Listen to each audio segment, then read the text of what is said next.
This bag is about to be so heavy. Okay, so this is 18.1 pounds right now. So guys, we're going for it. We're taking the portable monitor. This is a devastating amount of electronics. This is ridiculous. Outrageous. Preposterous?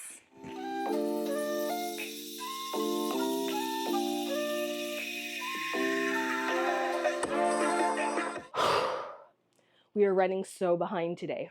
It is 4:42. My flight leaves at midnight and I have not started packing. Hi lovelies, I'm Lexi. This is Flirting with Travel. I'm a remote worker. However, I recently got word that we were going to be returning to the office in 3 months. In response, I bought a one-way ticket to Mexico. I still have a job, I'm still working. I just figured that these are my last days of freedom, so I better get going. So let's go through everything that I'm taking with me for my undetermined amount of time in Mexico. A crop tee, a knit tank, a sweater tank, sleeveless polo, something that can act as a top and a beach cover-up, wide leg shorts, wide leg pants, so nice I bought them twice, a pencil skirt, another pair of wide leg pants, a sweatshirt for the plane, a dress, shorts to go underneath the dress, a bathing suit cover-up for my one-piece, a two-piece swimsuit, yet another bikini, 2 belts, 3 sunglasses, 5 necklaces, maybe a bit of overkill, but I did wear them all.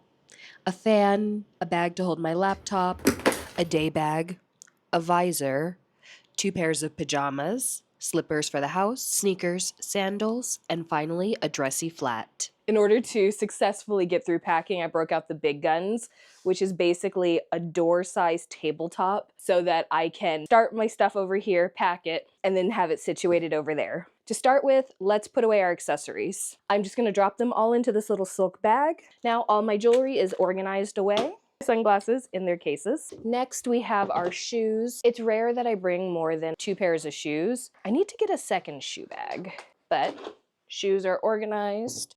Then we'll wrap our belts.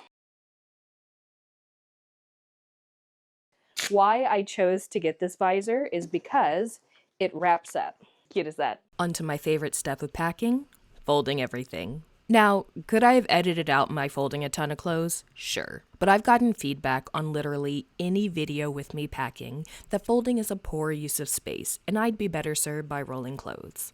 Rolling clothes might allow you to fit a little bit extra into your packing cubes, and heavy emphasis on might, because I don't actually believe that rolling saves much space. But I prefer folding using the KonMari method. This emphasizes folding things into brick shapes where everything is smooth and is supposed to reduce wrinkles. I do a lazy girl steam of clothing before I leave, and I don't have any patience for ironing clothes on vacation. So my priority is less about fitting more into my suitcase and more about the items coming out looking fresh and wrinkle-free. We all choose our priorities, and I can't expect everyone to have the same priorities as me. That's all my thoughts on that. Now you can hear the actual footage of me losing my mind while packing. We're going through it, guys. We're going through it. Just want to be done. I wanted to take a nap, and now a nap is seeming so far away. Okay, not my best job, but it works. Now everything is prepped for packing cubes. I am a packing cube fanatic, and today we're using the Matador packing cubes. They come in a set of large, medium, and small. In the large packing cube, I'm going to place all of my bottoms, simply because they have the most fabric. The rectangular shape of the cube and the brick shape of the clothes line up perfectly. Pro tip, put fabrics that are prone to creasing at the bottom where they'll remain flat. And don't be afraid to refold things to best fit the space. By doing a simple half and half fold on the skirt, it kept the layer level.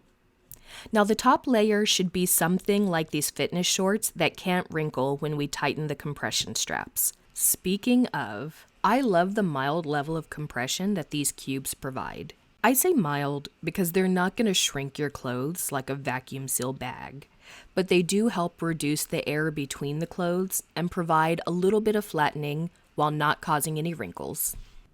In the medium packing cube, I'm adding all my tops. But they're small enough that there's still room, and we cannot have that. So I'm throwing in a pair of pajamas too. Fitting things into a packing cube is a game of Tetris, And it's super common for me to refold things more than a few times to match the width of the cube, and then play around with the positioning so that it's a perfect rectangle and not lumpy when it goes into the suitcase. All in all, I'm packing these cubes rather full, so shout out to how easy it is to still zip it up after all is said and done. The smallest packing cube is going to hold all of my swimsuits. Because they're mainly made of spandex, you don't need to be overly precious on folding or placement, which is why I love using the smaller packing cube for these. This is also where I pack my underwear. No worries about wrinkles for anything in this packing cube. We finally have all of our cubes packed, but I did have 2 more items that didn't fit. This dress and this last-minute pant edition. Now we're ready to get everything into our suitcase. I'm packing with the 90Go 20-inch carry-on.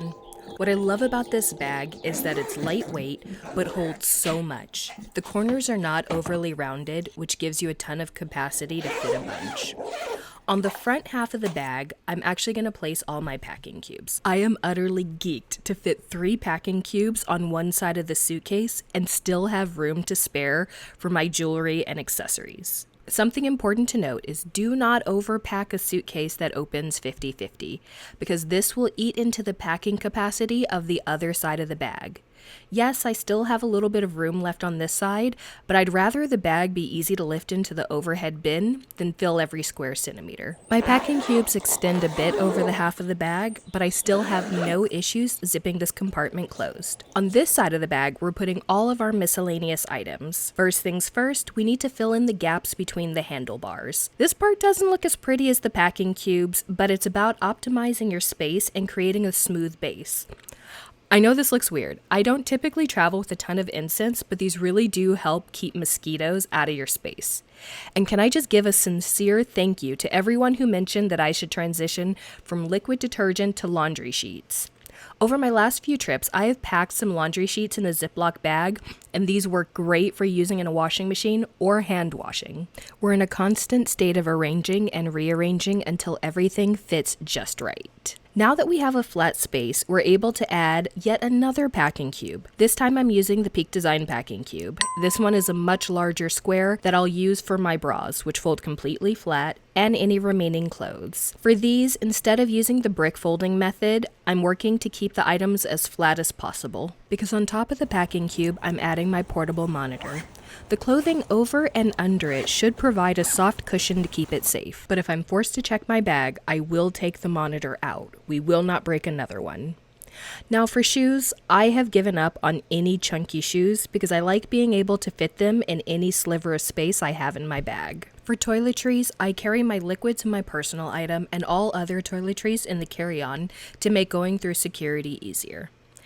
Last but not least, we have to fit our handbags in. Softer handbags that can be squished or folded are definitely my preference over structured bags. So I am in a lifelong battle against mosquitoes and flying insects.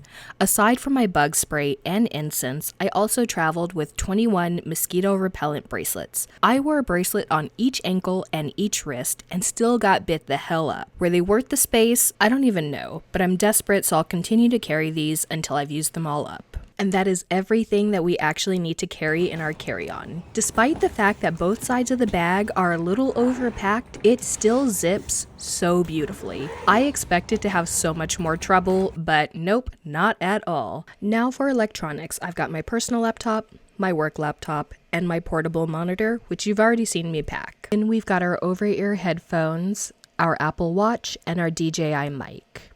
I also travel with an external hard drive and a dongle to plug it into my MacBook.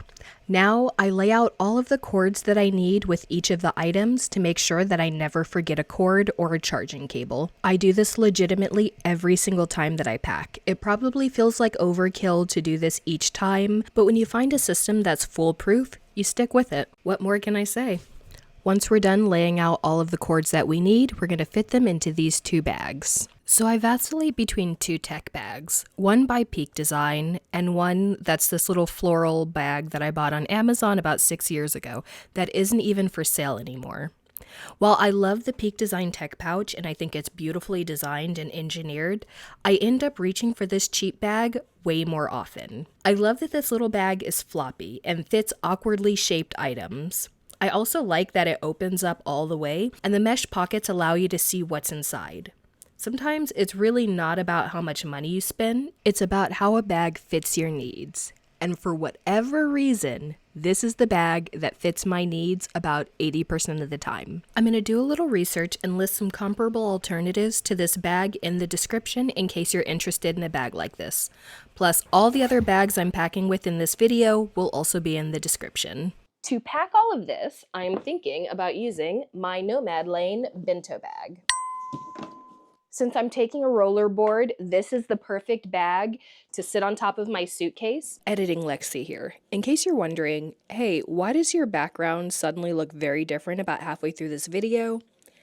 I was in such a rush when I filmed this initially that I didn't realize everything was slightly off center and kind of skewed. So I figured, that's fine, we can do some reshoots while we're on the road. Ended up reshooting like 80% of the video. It's how it be sometimes.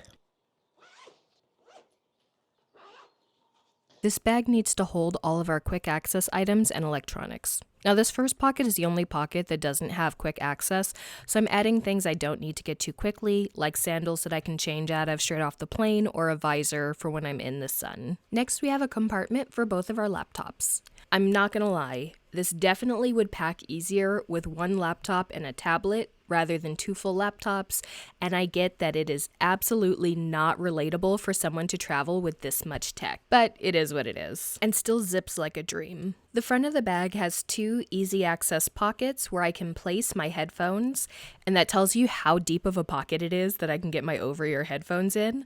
On the other side, I can put in my microphone and my external hard drive because those I grab while I'm at the airport. Then on the very front of the bag, you have a place to put your keys, and then other items that you might need to get to rather quickly, like my sleep mask or my mask for the plane, my work ID just in case they ask for it since I fly standby, and finally some sunglasses. The pocket on the back of the bag can be accessed both internally and externally. Here I put all of my wet toiletries and my tech pouch. So that way if I'm going through security and I need to pull this out, or I'm sitting on the plane and I need a plug, I can easily access everything. Then there's a hidden compartment for your passport that I find incredibly convenient. Last but certainly not least, we have our external water bottle pocket. Always travel with the water bottle, saves you a ton of money. I also have a sling that I'll wear with me as I go through security. It's just to carry my cash and my passport. Once I'm ready to get on the plane, it can fit into the bag. I shall see you in Tulum. Ciao.